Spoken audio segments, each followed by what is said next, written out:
అట్లాగే ఈ వీడియోలో పి సుబ్బరాయం అనే టీచర్ గారి యొక్క అనుభవం తెలుసుకుందామండి. కలిచేడులో ప్రతివారం శ్రద్ధగా సత్సంగం చేస్తుండేవారు. వాటిలో పాల్గొంటున్న పి సుబ్బరామయ్య అనే టీచరు శ్రీ అవధూత వెంకయ్య స్వామి అనే సిద్ధపురుషుని తన ఇంట సత్సంగానికి రమ్మని కోరాడు.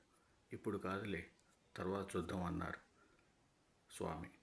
సుబ్బరామయ్య 1977లో గురు పూర్ణిమ నాటికి శ్రీ సాయి లీలామృతం 13 పారాయణ చేశాడు. ఆ ముందు రోజు స్వామి అకస్మాత్తుగా వారింటికి వచ్చి ధుని వెలిగించి కుటుంబాన్ని సత్సంగాన్ని ఆశీర్వదించారు.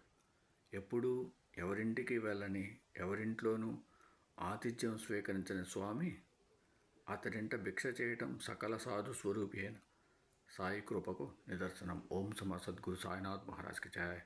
ఓం సమర్ సద్గురు భరద్వాజ్ మహారాజ్కి జయ.